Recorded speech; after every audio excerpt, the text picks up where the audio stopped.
Well, everybody, it's Groundhog's Day again for David Goggins. If you pan it down here, you see it's about 3 o'clock in the morning, and there's not a car or a person in sight.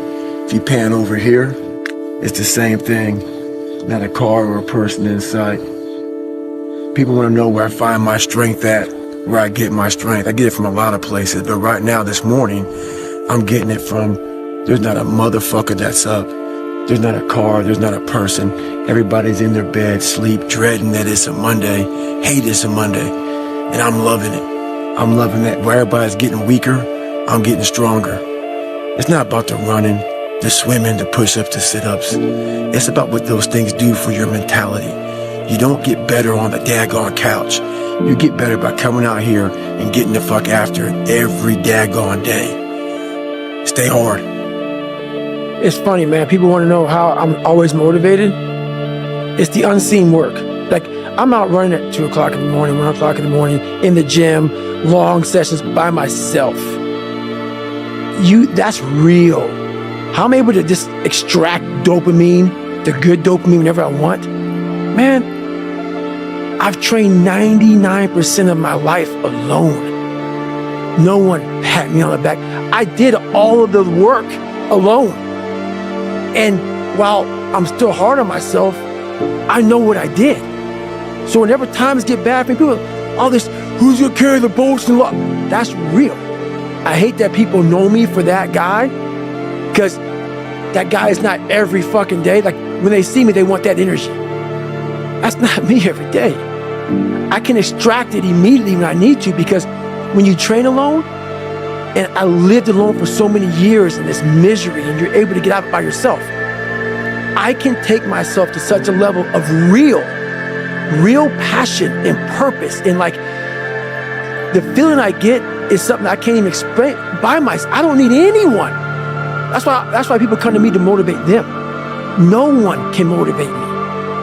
I have a resume full of fucking motivation, that whenever I'm down, I'm like, oh, hang on, motherfucker. Oh, you know the truth. You know the truth. You know the darkness of the fucking dungeons and the fucking demons that fly. You know, and then from there, it's like, okay, you were there. You know this. There was no one there to pick up the rucksack, to pick up the boat, to pick up the log, to go in there. It was you. For too long in my life, I wanted to be accepted. Growing up, I lied. I fucking did what I could. If you fucking like UFC and I didn't, I love it. I love it, man. Let's go fucking watch it, man. Be my friend. Be my buddy. That fucking weak ass shit. I found out through this path of life, who is David Goggins? Who am I? So going through I did it alone. There was no fucking trophy on the fucking wall on the mantle. That trophy's in my fucking brain. No one helped me get there. No one paid my fucking bills. No one did shit for me. No one ran those fucking miles, lost that fucking weight. I suffered on my own and developed this man who said, it's who I am, man. A very competitive, ultra competitive dude that take it what you want, man. I call that personal sovereignty. Exactly. There's not a lot of people that have that. That's me. There's a lot of people that change who they are depending upon what people want from them. And that's me.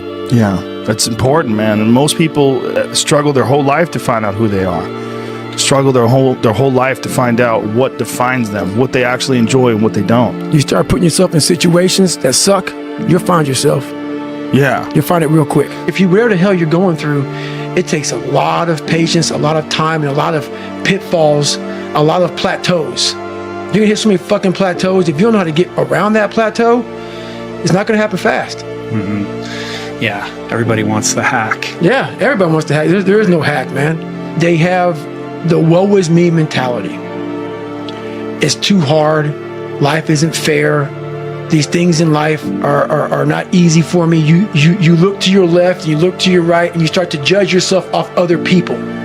Like, if you're a female, well, she's skinny and she doesn't work out as hard as I do, and everything starts to corrupt your mind. You start to look around too much at other people and what they're doing, and that starts to corrupt your own dialogue. We are judging ourselves against too many fucking people. You have to judge yourself against yourself. And that's the one thing I started learning, man. This isn't a race against me and Rich Roll. This is a race against David Goggins and David Goggins alone. And once you can silence all that bullshit, all the outside interference and things that are attracting your mind to everything, you can then start to grow in realizing I'm stressed out for no reason. This is my own little race. This is my own timeline, and this is how I'm going to run it. I think that so many people are so disconnected from themselves. They're operating on autopilot. They're reacting to their environment that even when given the opportunity to set a goal for themselves, they generally don't set the right goal. Right. Because they don't know what the fuck they're doing. Because they don't even know who they are fundamentally. That's the big thing, man. And that's why it was important for me to finally realize, stop being all these fake people I used to be. Stop being afraid. There was no growth until I cut myself down to nothing, to the person I really was, the real human being. And once I found out who I really was, that's when I started growing. But where do you go to? You wake up on a morning, it's cold, it's wet, it's dark, you've got no cartilage in your knee, you've got shitty shorts, whatever it is that's the issue today. It's warm on the couch, your missus says stay in bed, it's comfy, it's cozy, you've got work later on, you had an argument last night, you're slightly hungover. God, I know every motherfucker ain't gonna do what I'm gonna do. So this is how you level up. That's how you level up. I know there's a whole bunch of people with that right there. That fires me up. That makes me fucking happy, what you just said. That brings joy to my life right there. Why? Because I know there's so many people that have the ability and just refuse to get off that couch. Refuse to study a few more hours. Refuse to go deeper, to go further. And that's where I gain the advantage. It's so easy to be great nowadays, my friend, because most people are weak. Most people don't want to go to that extra mile. Most people don't want to find that extra because it sucks. It's miserable. It's lonely. You talk about that you were kind of, lonely by yourself. I was the same way. And that used to hurt me growing up. Now I fucking thrive in that shit. That's the only place to be. There was no pat on the fucking back at 300, at 275, at 250, at 220. No, that was you. So those things that come out of me, that extract from me in the darkness, people are looking for that pat on the back. Where is it? Oh, I don't need it. Because what I've done is in the fucking unseen work, I built Frankenstein. So whenever shit gets nasty, David Goggins goes, you had nobody anyway, motherfucker. So see how I'm talking myself right now? That's me. That shit fires me the fuck up. That shit makes me fucking nuts. You had nobody anyway, motherfucker. Look around you. There was no fucking team. It was you. There was no weight loss program or mom and dad waking you up saying you can do it, you can be better, trying to build belief. You built belief when you had nothing. Rock bottom.